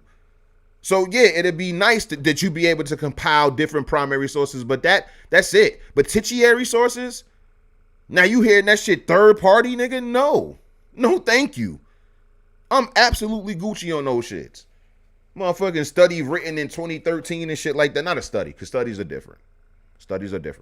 But you'll have a motherfucker writing some shit about the ancestors in 2025 that they heard from somebody in 1980, that they heard from somebody in 1940, that they talking about the 1880s. You ain't got no sources from the 1880s talking about it.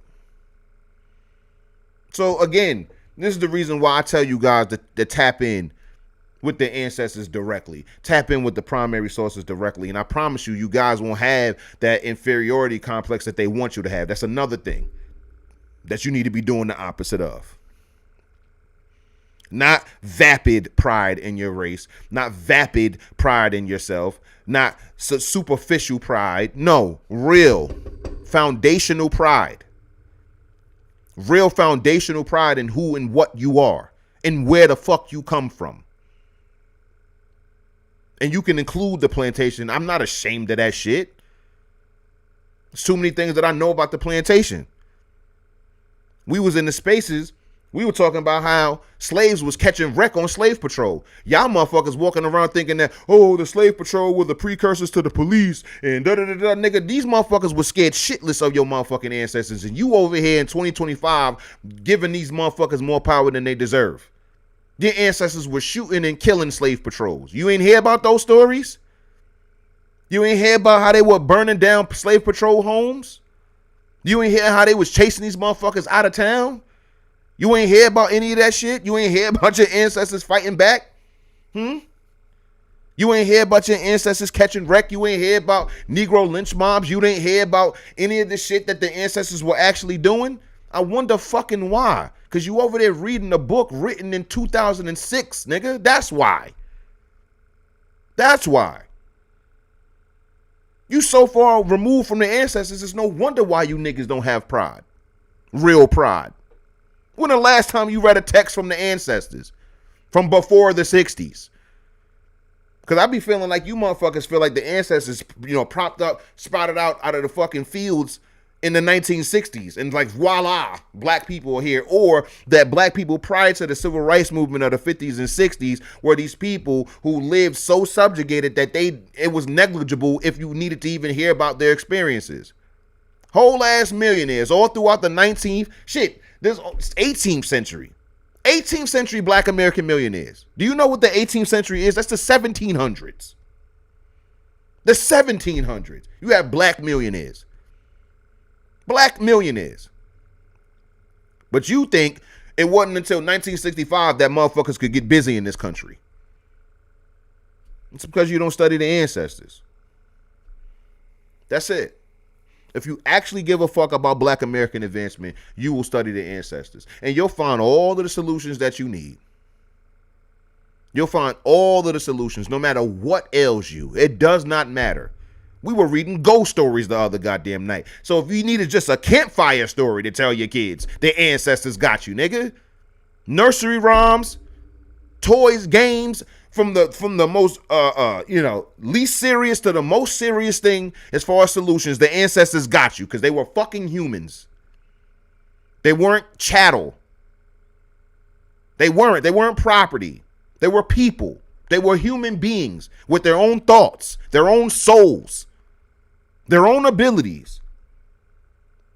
These people got y'all looking at your ancestors like the slave master looked at them. Subconsciously, you don't even know it. Because if anything outside of working and singing, I told you that slaves were doing, it's going to be so far-fetched. Yeah, you would believe me if I told you about the Negro spiritual or the hymns that were created on the plantation. You would believe me if I talked about the work, the grueling work that they put in. But if I started telling you about all of the money that they were making, you can be like, what? When I start telling you about the inventions that they created, you're gonna be like, what are you talking about? When I start talking about them actually owning property, huh? How the fuck he a slave and he owned property? When I start telling you about enslaved people who own stores, the shit gets shaky now. Your cognitive dissonance is like, wait, hold on, how the fuck could he own a business and he's a slave? What the fuck? Like, yeah, nigga. Yeah. Real deal. It's what happens. It's what happens when you actually study history. You learn a whole bunch of fascinating shit. You should try it. You should try it, son. You should absolutely try it. So, I didn't plan on going on a rant for an hour and a half. Not gonna hold you. Kind of glad that I did, though. Feels good to let it out. Let's take a little break.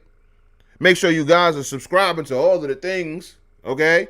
Up here, all of these shits. Yo, you know what I'm saying? Make sure you subscribe to Patreon, Kick, YouTube, Instagram, me on Twitter, and of course, TikTok. We got great content coming out for you guys. Great content coming out for y'all. And I'm looking for clippers. I'm looking for niggas out there who fuck with the movement. DM me. Because I'm tired of putting the tweet out there because I say some shit, I tweet some shit like, yo, I need a video editor or I need this, and a bunch of bots start fucking DMing me and replying to me. If you fuck with Hotep History, if you fuck with what I do, if you fuck with you fuck with the shit that I got going on over here, come on through, DM me. The DMs are open and let's work. That's what we doing over here. I need clippers. I need niggas who got the vision. You feel me? I need researchers. I need all of that. We about to make this shit a community. We about to make this shit a movement. We gonna make the studying of the ancestors a real big popular thing. Cause I don't gotta be like these corny ass dudes. You feel me? To get my movement off. We've been rocking Hotep Nation for 10 years, going on 11 years. You feel me? Going on 12 for real. It was 2014 for real. So yeah, over a decade, fam. So if you rock with Hotep History, dog, yo, DM me and see what we can make happen. If you good at video editing, if you good at talking about history, if you good at anything as that pertains to Black American history, DM me and let's see what we can make happen. For sure. Because this shit is going to grow. Point blank period. Point blank period. Let's get to the chat. Let's see what we got. Oh, we got a lot. I was talking for a while. Let's see. I am not reading. I don't know. Oh, okay. Wait. Okay. Offering of peace. Somebody said Behudet. Oh, Behudet. Okay. Behudet Mayat says, offering of peace, may you have life, prosperity, and health in Egyptian hieroglyphic transliteration. Thank you so much. It's hard for me to read the first one. I'm not going to butcher it, but I appreciate it. She also says, Nick Fuentes said they're done with these clowns. Yeah, Nick Fuentes, he don't rock with them. Like he don't rock with these tokens, he said. And yeah, Nick Fuentes don't rock with Myron Gaines and all of them other dudes who be sitting there trying to be on some based shit when it comes to these people. They don't respect them at all. They look at them as I won't say Uncle Toms, but that's the word that they use and shit like that. They look at them as a bunch of sellouts. They don't respect their body. You see what I'm saying? See, when it comes down to white nationalists, and I'm not necessarily speaking about Nick Fuentes, is that white nationalists respect my doctrine more than they respect Black conservatives and Black liberals. They respect the Hotep shit because they hear the anti-government sentiment. They also hear the nationalistic sentiment that I am pro-American, and they also recognize and respect that I am for my people. I'm for Black Americans. I'm not against anybody else, but I'm for my people. So while they may be against particular groups and shit like that, including mine, I don't have to be anti anything to be pro mine. You feel me? But they respect my doctrine. Despite, like, if it came down to it just being my ideology and their ideology, we're not going to be able to coexist according to their doctrine. Mine does. You leave me alone, I leave you alone on this land. But they don't necessarily believe that, all of them, at least. They haven't come to a consensus when it comes to that shit.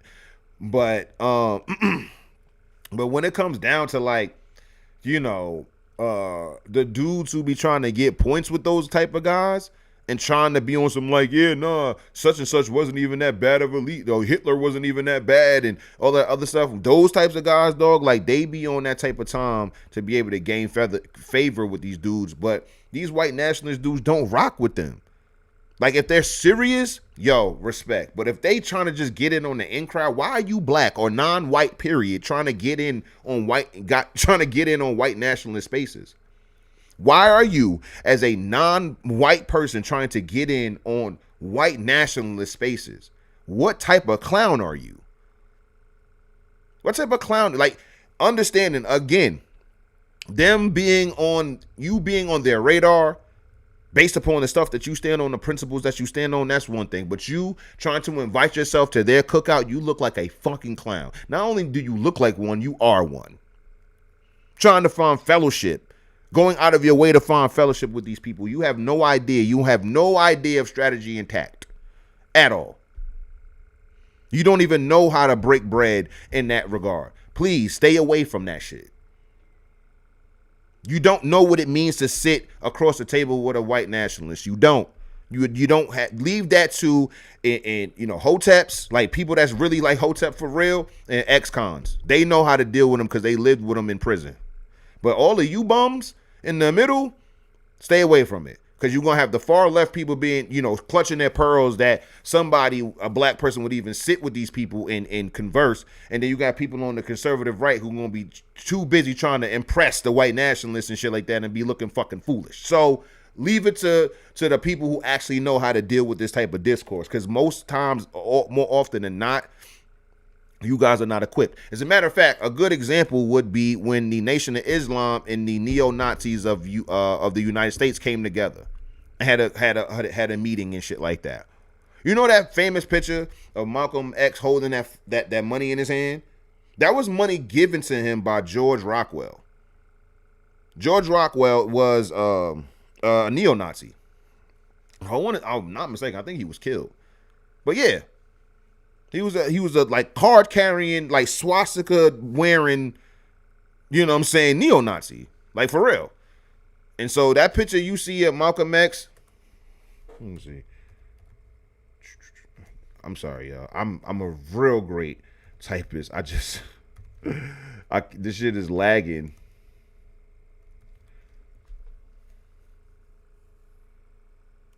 Yeah, this picture right here. This picture.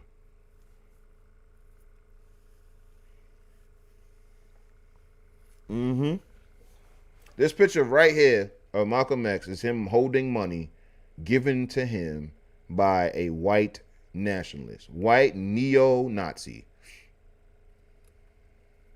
Yep. Yep, that's it. Do they are they going, because I don't trust AI.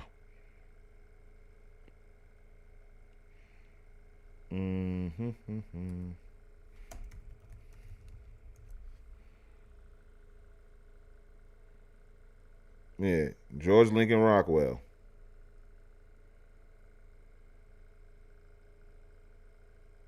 I just wanted the transcript. That's it.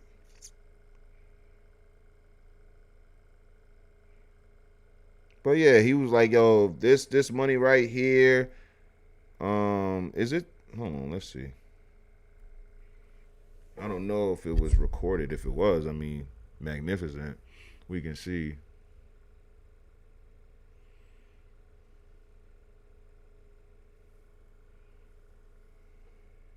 Then we'll get back to this. Any more $100 for separation? Should I come down? What should I come down to? $20. Whole lunch of $20. Thomas J. from Hartford, $20. I should get a whole lot of $20. $20 from who? George Lincoln Rockwell. Go to heaven. Wait a minute. Wait a moment. Got $20 from George Lincoln Rockwell, and you got the biggest hand you ever got, didn't you, Mr. Rockwell? Yeah. White man. Got the biggest applause you. That's what he mean by hand. That's the biggest applause you ever got. So again, yeah, you're not necessarily equipped to deal with the other side of these types of arguments and all of that. You're not built. Let the Malcolm X's of our day handle that type of discourse. But in the meantime, in between time, just make sure you keep your head on the swivel. Just make sure you're studying the ancestors. Just make sure that you're doing exactly what the ancestors were doing, just in the 21st century way, the modernized way. Point blank period. That's all you got to do. That's all you got to do. It ain't nothing to it but to do it. Word to Martin. Let's get back to the chat.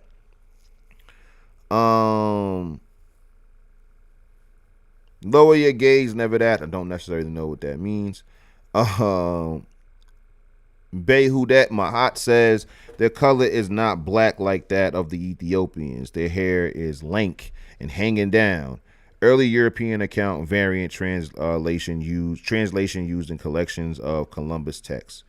They are dark in color. Okay, it's the same thing. Sam said good cooking early. Who says wow? Who thought of mystical who would have thought mystical had the blueprint to this political shit the whole time? What? This nigga's crazy. When I was telling the politicians to shake their ass. OKC Watcher says, just got appointed to a board in OKC that's building a public school on the city's predominantly black side of town to teach STEM, economics, politics, and finance. The amount of red tape is insane. See? Now that's what I'm talking about. That's what the fuck I'm talking about. That's what we do. That's what they do. See what happens when you get in the fight and you get in the field and you see what the fuck is going on? A lot of red tape. Lots of red tape. Myron, lots of red tape. Matt Walsh. Ben Shapiro, lots of red tape. But still getting it done. See, motherfuckers don't actually care or know, what it takes to actually be a productive black American out here. And I don't even give a fuck about the topic tonight, y'all. I ain't even gonna lie to you. I already had previous engagements. So I'm gonna just, we gonna go back to the bookmarks. We'll get to the Harlem Renaissance on Sunday or something, man. I will, yeah. I got other things that I need to do tonight. But yeah, let's get to something else. Let's get to something else because Myron, he's a bum. This video might, I know I sound corny, but this video might blow your mind. Let's get into this one.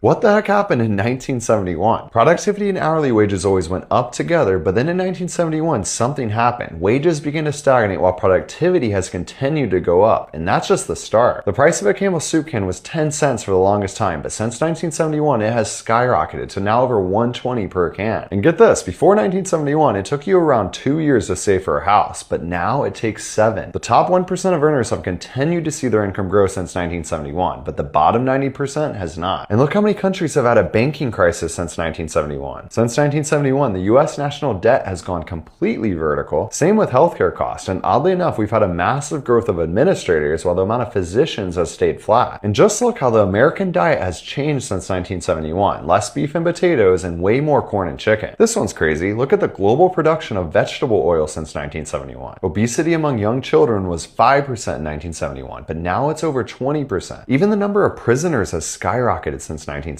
Unfortunately, people are getting married later too. In 1971, the average age was around 23, but now it's closer to 30. The prices of electricity, food, and fruit have all dramatically gone up since 1971 too. In 1971, President Nixon ended the gold standard, meaning the US dollar was no longer backed by gold. And since then, things have gotten a lot worse. What do you think about all this? And don't get me started on shrinkflation. Yeah. So this is what happens, right? See, motherfuckers told Myron, yo, man, the government. Oh, my government. Mocking him, right? Is the black man to blame for this? Huh? Is the black man to blame? What the fuck are you talking about?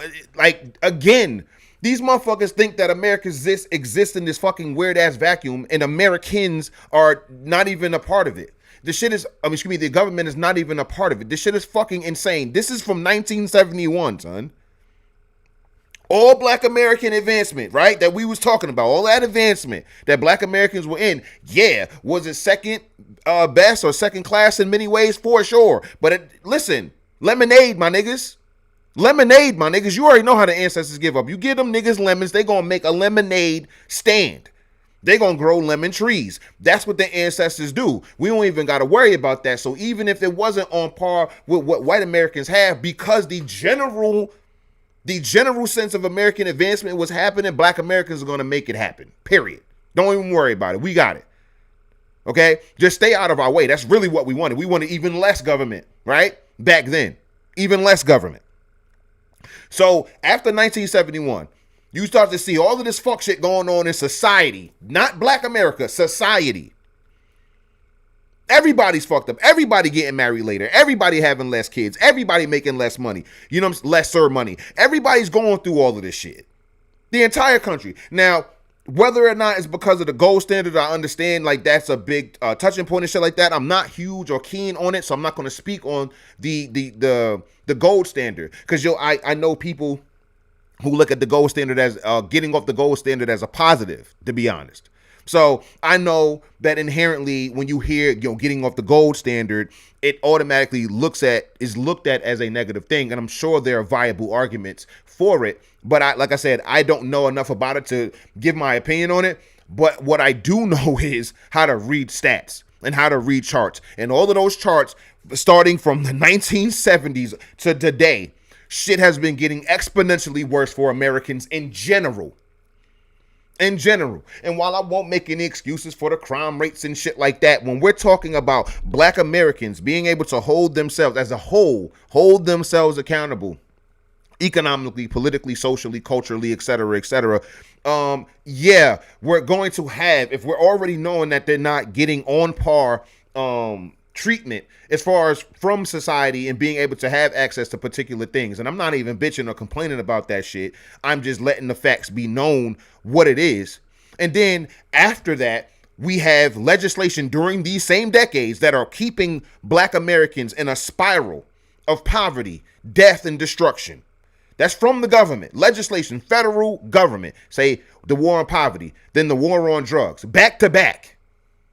Back to back. Taking creating these racist ass unions that are intentionally barring black men from the unions, creating a whole bunch of arbitrary licensing laws that are going to also do its part with barring black men from particular industries and shit like that.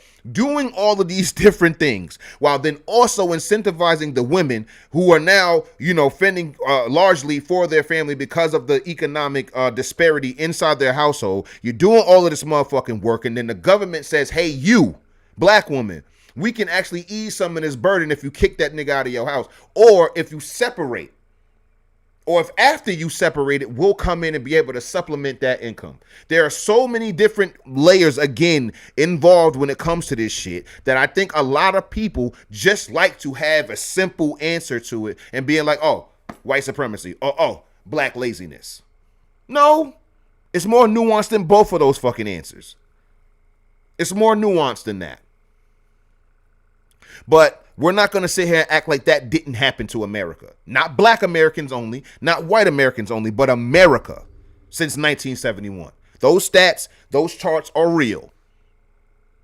So I'm not going to let Myron, who is an immigrant, by the way, who no matter how poor this country gets, will always be the lapse of luxury from places that he's from. And that's not to be xenophobic, but that's just the GDP I'm talking about. You feel me?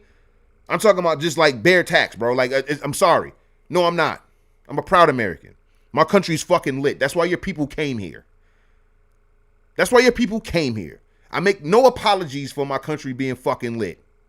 Okay? There are people of all races, all ethnicities, all creeds that be like, yo, I've traveled the world. America's lit. Yeah, Japan's clean. It's getting dirty now because of their whole shit going on. Yeah, Paris is this. It's dirtier now because of the people that's going on out there. Like all of that shit, like all these different places have their qualities. But quality of life bar none. It's fucking lit over here. I don't care how y'all feel about it. If you don't agree, take your ass to another country where you feel like the quality of life is better. But here, nigga, we big America. Big Star Spangled. Big. You feel me? Lift every voice. You hear me? Let's get back to the chat. So yeah, shout out to OKC Watcher for being on the ground, making it happen, teaching STEM, economics, politics, and finance. Those are the ones that we need. Those are the ones that we need. Sammy says great misfortune is to never bear misfortune. Yeah, that's the good old Rosetta Dunnigan. Check out her book. Who says I'm cooking? Thank you. Sammy says yes. Oh yeah, I'm definitely getting tough. It's definitely getting tough out here. But honestly, I wish everyone listened to Hotep History to have a solid base of positive reinforcement. Yeah, man. Yeah, man. If I'm yelling at you like your pops will yell at you. You feel me? Yelling at the ether to let people know, like, yo, son, you know you better than that. You know, not me saying I raised y'all, but you know I've raised you better than that. That's what it is. It's all out of love, son. I don't have to fucking, forsake my people to be able to, hold my people accountable. I don't gotta hate them. I don't gotta throw them to the wayside.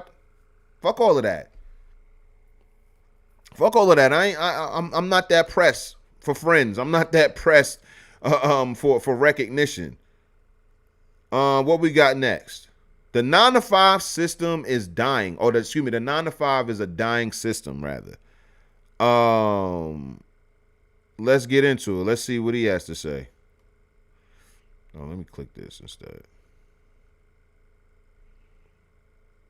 Now, any other time this shit want to autoplay and interrupt me while I'm talking. So I've come to the conclusion that the 9-to-5 is going to be dead in probably the next 10 to 15 years. And there's only going to be a select few people who are going to be able to succeed in the future once the system dies. I say that because job security doesn't exist anymore. The cost of living is going to continue to go up. Every time you look at the news, every time you get an email, it's saying, we're raising the price of this. The vehicle registration is going up. Your Netflix subscription is going up. This is going up. That's going up. We're raising our prices. We're raising our prices. They go up and up and up. But guess what hasn't been raised? None of our wages have been raised, right? If you work in a sales job, you know that they continue to move the goalpost, right? If you work in a standard hourly job, you know that they make you do more and more and more work. They put more and more and more tasks on your table, right, without compensating you anymore. They may give you a 50-cent raise, if that. They may not give you a raise at all. Social Security. As a generation, we're not going to get any Social Security because all the boomers are using up all that Social Security, and there's not enough of us young people to feed back into the Social Security. So by the time we get to 60 and 70 years old, there's not going to be any retirement money left for us. This system that promised us stability, security, a well-off life, that's not going to exist. And the only way that we're going to be able to overcome this is you're going to have to learn how to utilize the internet to make your own money. A job is not going to provide you the stability and the security to support yourself in the future. You have to learn how to utilize the internet. Now, your entire business doesn't have to be on the internet, but you need to learn how to utilize the internet and have some kind of tangible skill to make money. Whether that's you know how to do hair, you know how to do nails, you know how to fix cars, you know how to sell a product or service. You're going to have some kind of tangible skill, and you're going to have to learn how to utilize that skill on the internet. Or you're going to have to use the internet in some way to sell that particular skill. That way that you can make a decent amount of income to support yourself. Because like I said, the cost of everything is going to continue to go up. The goalpost is going to continue to be moved. And a lot of this stuff is kind of out of our control. We can't hope and pray that billionaires decide to have a heart and decide to pay us equally. And like, unfortunately, I feel like you have more control over yourself and what you can do than putting that faith into these millionaires and billionaires that truly don't give a fuck about us. So the difference between people who are going to succeed are going to be the people who utilize the internet, and the people who are going to fail are the people who are going to continue using this dying system and believing in it, and not learning how to change and adapt in a world that's constantly changing and constantly adapting. Yeah. And I largely agree with this. Like when it comes down to moving forward, the reason why it just sounds like the ancestors. Honestly. Anything that sounds like the ancestors or give me like hints or like a semblance of the ancestors, like I hear it a lot. Like I hear it almost immediately. You feel me? So for me, I look at this as like, yo, this is what the ancestors were doing. They doubled down on skills. They doubled down on their ability to serve goods and services into the American, marketplace. That's just it. That's what they did. And so for me, it's just like I look at it like, yo, being able to just revolutionize what the ancestors did. That's what it sounds like to me. Do what the ancestors did, but have the internet with it. You feel me? The ancestors, their technology was newspapers. They advertised in newspapers all goddamn day long. Then it was using the telephone and getting to the phone books and being able to advertise on billboards, and like they used the technology that was allotted to them. That's it. And that's all we got to do. Just use the technology that was allotted to us and we'll be just fine. We'll be just fine. Yeah, the shit is all fucked up. But, it is what it is. This one is more of a feel-good thing. I really enjoyed this video. I think you guys will too. The old ways of doing things. That's how they open refrigerators? They had a whole spinning device in the fridge. That was so much better back then. And that's a can opener. That is cool. Oh, you can take out the whole ovens? Bro, we really downgraded. And you didn't have to spin the light bulb and you just put it in? What a lump is just put it in. That's pretty good. But what happened to the innovation in appliances? I don't need an LCD screen. I need this. They were really built not to break. Why did they stop making stuff like this? So, what you doing? Whoa. I want one of those today.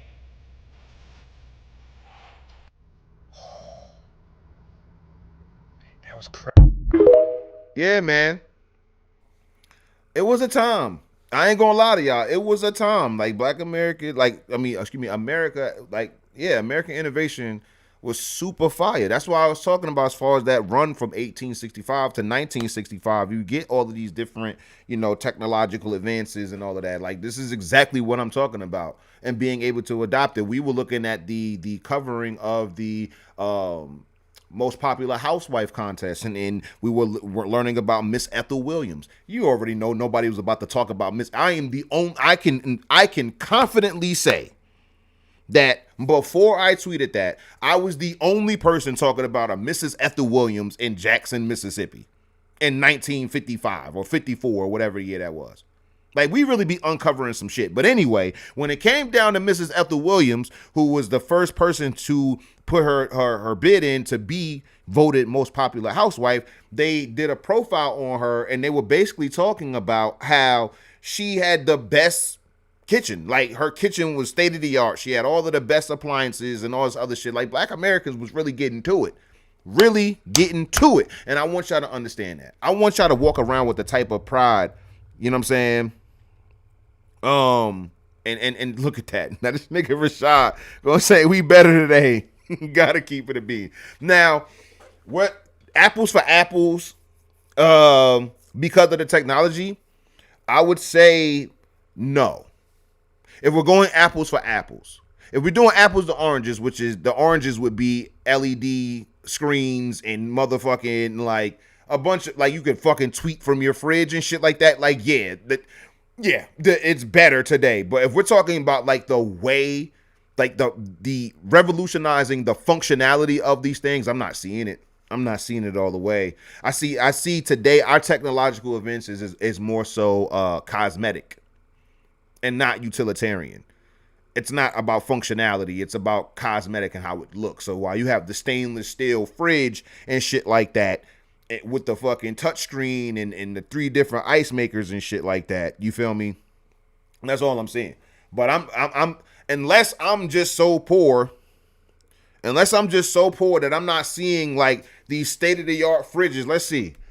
Let's look it up. Rashad got me hot. State of the fridges. Let's see what we got. State of the art fridges. Is Fisher and Paykel something? Are they something? Let's see what they got. Is this industrial or is it residential? Okay, yeah, this looks expensive. Let's get into the most expensive shit. Because Rashad pisses me off. What we want? Integrated style? We're gonna go integrated. That's Rashad's favorite, being integrated. You know, Rashad love being integrated. Oh, we get to customize it? What would Rashad say to this? Stop it. This is revolutionary? I'm supposed to spend $10,000. I'm supposed to spend $10,500 for this, Rashad? What? For this? What? This is the same? Are you shitting me, brother? Why am I paying $11,000 for this? Huh? Oh, it's stainless steel. Ooh. I'm supposed to spend $11,000. Ooh. It's $2. I got a coupe of a fridge. Ooh. Man, if you don't get the hell out of here, man. No, Rashad. No, absolutely not. No. Here go to technology. Active Smart Food Care adapts to your lifestyle. This technology understands how you use your fridge and adjusts the temperature, airflow, and humidity to keep your food fresher for longer. Fuck out of here, man. Fuck out of here. I don't want to hear that. No, absolutely not. This is pure rubbish. This is rubbish. This is the only piece of technology they got in this bitch. Holiday mode. Ooh, please. No. The ancestors had it way better. I've proven, yeah. Cooked them. See how I cooked them? Easy? Cooked them easy. This is the best and brightest that Google has for us. No. Look, the quad door is not even, man, please. All right, let's go to the professional ones. Let's see what they got for professional. I gotta be a chef. See, the ancestors, they didn't have to worry about any of that stuff. Oh, see, look. Oh, these is even cheaper. The water dispenser inside the fridge. Oh, whoop-de-doo. Whoop-de-doo. Like, come on, son. You shitting me? The water dispenser inside the fridge. Man, whoop-de-doo.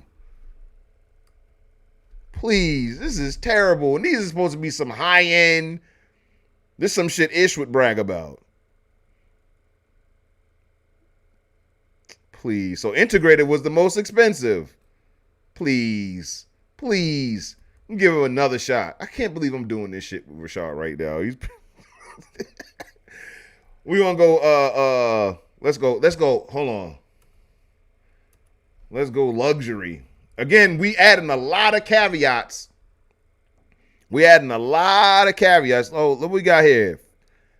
Okay, this one's $17,000 and it looks boring as hell. This one, $16,000. Rashad, what are you talking about, brother? Please tell me. Luxury Miele? Oh, please, man. Oh my God, please, let's go to refrigeration, please. Oh my God. See, the thing is, what they keep doing is like, oh, it's in the wall. It's built in the wall. So this is fucking fire. No. Freestanding. Yeah. This nigga bad and bougie. That's his problem. It's cool. This is nuts. How much we paying for this shit? $9,500. Why am I paying $9,500 for this, Rashad? Absolutely asinine. Y'all are free to roast Rashad in the chat. Go ahead and roast Rashad. This is nuts. 10 grand. 10 grand for this, for a fridge. This is nothing. Oh, I got a fucking temperature display. Ooh. Nigga, the rows rotated in the 50s, nigga. You could rotate, nigga. You could take out the entire oven, nigga. You gotta probably call a specialist from Sweden to get this shit fixed, man. And they keep hitting you with, see, this is all pimping. See, this is what I'm talking about. It's all flash. All flash and no actual substance. This is it. It's all flare. That's it. There's nothing. Master Fresh. They just put names and shit. Brilliant light. Brilliant light. It's just LED lights. That's it. That's it. Brilliant light. It's just LEDs. Master Fresh. It's just a climate control drawer. Push to open. That's not a thing. That's not a piece of technology, nigga. That's just how you open doors. Like, come on. And then, of course, you get a motherfucking email. Because what else? What else? Like, what the fuck do I need to fucking cook or store food or whatever? No, I use my fridge to email motherfuckers. Like, what are you talking about, Rashad? We have yet to see a functional, state-of-the-art function. All we seen is LED screens and LCD screens and LED lights. But you fall for the pimping. So you fall for the pimping. I can't believe we just Googled some goddamn fridges. Anyway, man. Shout out to George Escoria. He was a big time hater. I appreciate his hate. He wasn't going for it. That's one of the things. I ain't gonna hold you. The reason why those black men they resonate with me is because they just wasn't going. That's what I love about the more conservative and radical conservative ancestors, that they just were simply not going. Like, I'm not fucking with that shit. No, y'all getting into that shit. I'm not fucking with it. Y'all fucking with Martin Luther King. I ain't fucking with that shit. No, I'm not about to be walking in the streets and protesting. I'm not about to get none of that. Reverend Henry Mitchell and Joseph H. Jackson ran Martin Luther King out of Chicago. I don't know if y'all know that. See, y'all don't know shit. Y'all don't be knowing about the ancestors for real. Make sure y'all are tapping into the Patreon. Again, patreon.com. Patreon.com/Hotep History. Subscribe right now. You got paid today. Come on through the Patreon. Tap in. $5 tier, $15 tier. You got about a week and some change, about 2 weeks before the numbers go up, because we're doing a lot more work. I'm going to be putting so many more hours into Hotep History. It's going to be crazy. Okay? I'm not going to be doing anything else. Like, I am still I'm playing phone tag with my barber. I still haven't been able to get a haircut this week. It's been extremely busy, and I'm only going to get busier. So I'm trying to tell y'all right now, you want to be on the other end of that me being busy, because me being busy means you get a whole bunch of content that you've never, ever seen before in your life. So anytime you hear Hotep Dubes being busy, understand that means you're getting a chock full of fucking content that you have never seen before. Legendary shit. Like, I am standing on my product. Okay? You're getting this nowhere else in the world. Nowhere else are you going to learn about the Black American history that I teach. Ask the Patreon subscribers themselves. Ask them if they've heard any of this shit before they tapped into the Patreon or tapped into the YouTube or tapped into the channel. Like, no, this is brand new. This is brand new shit. And it's old as hell. How about that? Brand new old shit. I love that. That's what I love. What else we got? Do I have anything else in here? Yeah. I don't know if y'all know anything about this. Uh-oh. Oh, yeah, the stream ends on Twitter in 2 minutes. So, yeah, I only scheduled it till 10 o'clock. So, you know what? We're not even going to do that. We're gonna get up out of here. Thank you guys again for attending another episode of Hotep History Live. I apologize. We did not get to any Harlem Renaissance material at all. But like I told y'all, I got some things that I need to do tonight. So it ain't gonna be a long thing.